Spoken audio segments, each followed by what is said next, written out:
प्यारे विद्यार्थियों, जय श्री राम। आप सभी का एक बार हार्दिक स्वागत है हिंदी कक्षा में। आप सभी स्वस्थ होंगे। मित्रों, हरिवंश राय बच्चन जो हालावाद के प्रवर्तक थे और उत्तर छायावाद के कवियों में प्रमुख थे, उन्हें हम पढ़ रहे हैं। 4 पद उनके पढ़ चुके हैं। आत्म परिचय इस कविता में उन्होंने अपनी अस्मिता से जुड़े हुए प्रश्नों का जवाब देने की चेष्टा की है। सुख दुख को समान भाव से स्वीकार करने के लिए कहा है और आत्म परिचयात्मक शैली में अपनी बातों को आगे बढ़ाते हुए लिखते हैं, मैं यौवन का उन्माद लिए फिरता हूँ, उन्मादों में अवसाद लिए फिरता हूँ, जो मुझको भार हंसा रुलाती भीतर, मैं हाय किसी की याद लिए फिरता हूँ। कर यत्न मिटे सब सत्य किसी ने जाना, नादान वही है हाय जहाँ पर दाना। फिर मूढ़ ने क्या जग जो इस पर भी सीखे, मैं सीख रहा हूँ सीखा ज्ञान भुलाना। मैं और जग और कहाँ का नाता, मैं बना बना कितने जग रोज मिटाता। जग जिस पृथ्वी पर जोड़ा करता वैभव, मैं प्रतिपग से उस पृथ्वी को ठुकराता। मैं निज रोदन में राग लिए फिरता हूँ, शीतल वाणी में आग लिए फिरता हूँ। हो जिस पर भूपों के प्रासाद निछावर, मैं वह खंडर का भाग लिए फिरता हूँ। मैं जग जीवन का भार लिए फिरता हूँ, फिर भी जीवन में प्यार लिए फिरता हूँ। कर दिया किसी ने झंकृत जिनको छूकर, मैं सांसों के 2 तार लिए फिरता हूँ। तो मित्रों, कवि कहता है कि मैं यौवन का उन्माद लिए फिरता हूँ। हरिवंश राय बच्चन जी का इस पंक्ति का तात्पर्य यह है मित्रों कि मैं युवावस्था, यौवन यानी युवावस्था, मैं युवावस्था की अत्यधिक मस्ती या जोश से भरा हुआ हूँ। मैं युवावस्था की अत्यधिक मस्ती या जोश से अथवा उत्साह से भरा हुआ हूँ। उन्मादों में अवसाद लिए फिरता हूँ और उस मस्ती में, उस जोश में भी कई बार मुझे लोगों के दुख का ध्यान आ जाता है, जिसके कारण मेरे मन में, मेरे हृदय में निराशा और वेदना छा जाती है। आप एक बार फिर से सुन लीजिए मित्रों, मैं युवावस्था के अत्यधिक उत्साह और मस्ती से भरा हुआ हूँ, लेकिन उस मस्ती में भी, उन्मादों में भी यानी मस्ती में भी, जोश में भी, उत्साह में भी मुझे जब लोगों के दुख का ध्यान आता है तो मेरे हृदय में असीम वेदना और निराशा भर जाती है। जो मुझको भार हंसा रुलाती भीतर, कवि कहता है कि कोई एक ऐसा अदृश्य प्रेमी है, एक अदृश्य प्राणी है या परमात्मा की याद है, जिसके कारण मुझे जो वह याद है वो बाहर से तो प्रकट रूप से मुझे हंसाती रहती है, लेकिन अंदर ही अंदर मेरे हृदय को कचोटती रहती है। मैं हाय किसी की याद लिए फिरता हूँ, उस अदृश्य प्रेमी की, प्राणी की याद को लिए हुए मैं अपने मन में धारण किए हुए रहता हूँ और मेरी इच्छा बनी रहती है कि मैं उस अदृश्य प्राणी को या प्रेमी को प्राप्त कर लूँ। ठीक है। कर यत्न मिटे सब सत्य किसी ने जाना, कवि कहता है कि इस दुनिया में अनेक लोग अनेक तरीके से, इस दुनिया में अनेक लोग अनेक तरीके से प्रयत्न करके, किसके लिए? वास्तविक सत्य को प्राप्त करने के लिए। किसी ने जाना, प्रश्नवाचक चिन्ह लगा रखा है मित्रों, प्रश्नवाचक शैली है यहाँ से, कि क्या वास्तव में उस परम सत्य को किसी ने जान पाया है? कोई जान पाया है? अनेक लोग अनेक तरीकों से इस दुनिया में परम सत्य को प्राप्त करने में लगे हुए हैं, लेकिन क्या उस परम सत्य को कोई जान पाया है? नादान वही है हाय जहाँ पर दाना। दाना शब्द का मतलब होता है चतुर या समझदार, और नादान का मतलब होता है मूढ़, मूर्ख। नादान वही है हाय जहाँ पर दाना, कि वास्तव में वही व्यक्ति मूर्ख है जो अपने आप को चतुर सिद्ध करना चाहता है, यानी जो परमात्मा की खोज में लगा हुआ है वह अपने आप को चतुर सिद्ध करता है, या फिर सांसारिक क्रियाकलापों में भौतिक सुख सुविधाओं की चाह में पड़ा हुआ है, वही व्यक्ति मूर्ख है। ये जो नादान वही है हाय जहाँ पर दाना, इसमें यदि बोधक लगा हुआ है तो कवि कहता है कि वही व्यक्ति वास्तव में मूर्ख है जो परमात्मा के सामने अपने आप को चतुर सिद्ध करता है या धन दौलत का गर्व दिखाता है। फिर मूढ़ ने क्या जग जो इस पर भी सीखे, तो फिर क्या ये संसार मूर्ख नहीं है जो इसके बावजूद भी सीखने का प्रयास करता है, ज्ञान की सीखी बघारता है। मैं सीख रहा हूँ सीखा ज्ञान बुलाना, लेकिन मेरा क्या है, मैं तो सीखे हुए ज्ञान को बुलाना चाहता हूँ। क्यों? क्योंकि परमात्मा की प्राप्ति ज्ञान से नहीं सहजता से प्राप्त होती है।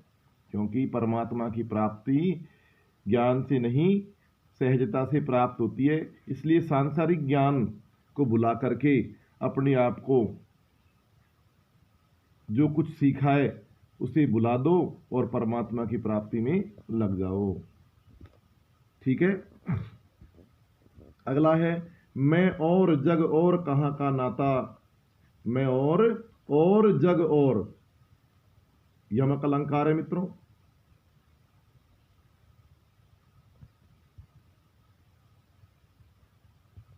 मैं बना बना कितने जग रोज मिटाता, जग जिस पृथ्वी पर जोड़ा करता वैभव, मैं प्रतिपग से उस पृथ्वी को ठुकराता।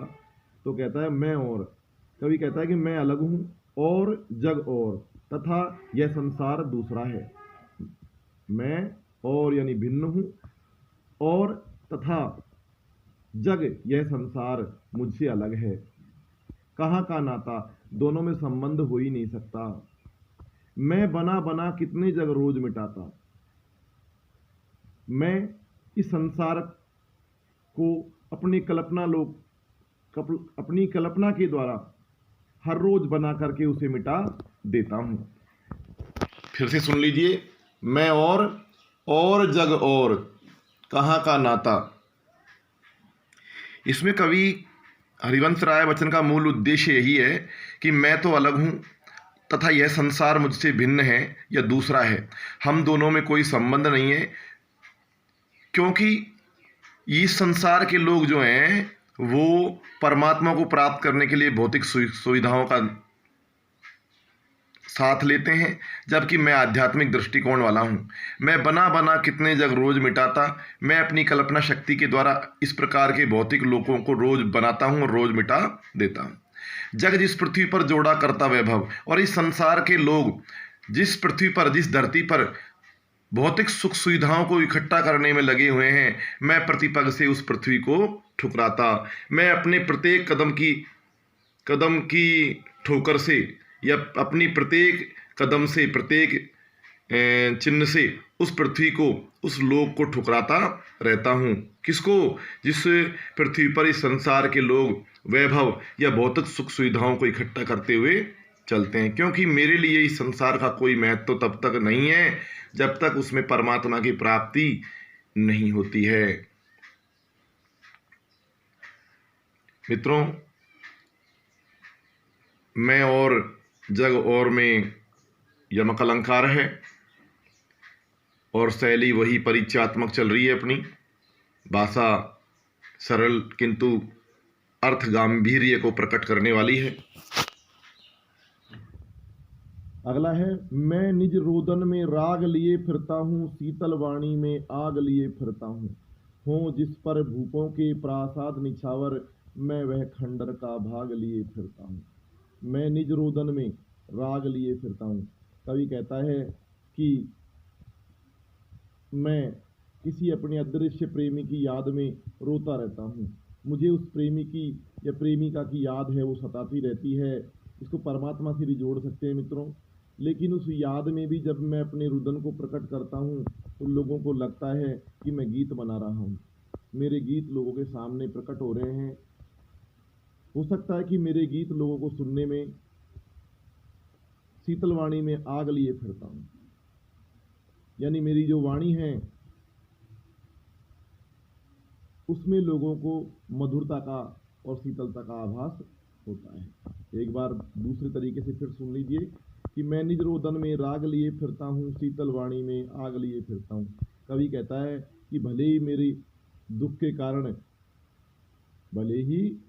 कारण मेरा रुदन निकल जाता है, मुझे दुख होता है, लेकिन उस दुख में भी मेरे हृदय से लोगों के लिए संगीत ही उत्पन्न होता है। शीतल वाणी में आग लिए फिरता हूँ। अब भले ही मेरी वाणी कोमल और विनम्र है, लेकिन फिर भी उसमें आग अर्थात जोश भरा हुआ है। जोश इसलिए मित्रों क्योंकि कवि के हृदय में अपनी प्रेमिका के लिए आग दहकती रहती है अथवा लोगों के दुख को दूर करने के लिए प्रेरणा रहती है। हो जिस पर भूपों के प्रासाद निछावर, कवि कहता है कि जिस पर राजाओं के महलों को भी न्यौछावर किया जा सके। भूप यानी राजा, प्रासाद यानी महल, और निछावर यानी उत्सर्ग करना, बलिदान करना, वार देना। मैं वह खंडर का भाग लिए फिरता हूँ। कवि कहता है कि जिस पर राजाओं के महलों को भी न्यौछावर किया जा सके, मैं अपने हृदय में स्थित उस प्रेमिका के खंडर रूपी महल को लिए हुए फिरता हूँ। अर्थात मेरा अपना जो जीवन है वो इन तुच्छ राजसी सुखों के आगे श्रेष्ठ है।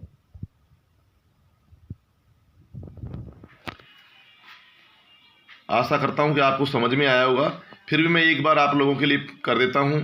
मैं निज रोदन में राग लिए फिरता हूं। कवि कहता है कि मुझे अपनी प्रेमिका की याद सताती रहती है, जिसके कारण मेरे मन से रुलाई फूट जाती है, और उस रुलाई में भी, उस रुदन में भी लोगों को लगता है कि मैं संगीत बना रहा हूँ, गीत बना रहा हूँ, और मेरा वो गीत लोगों को मधुर लगता है।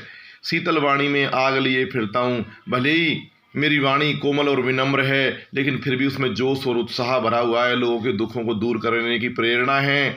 और जिस पर राजाओं के महलों को भी न्यौछावर किया जा सके, मैं अपने हृदय में स्थित अपनी प्रेमिका के खंडर रूपी महल को लिए हुए फिरता हूँ, क्योंकि मैं अपने इस खंडर अर्थात प्रेमिका की जो याद है उसके सहारे राजाओं के जो राजसी सुख हैं उनको भी तुच्छ समझता हूँ। ठीक है मित्रों।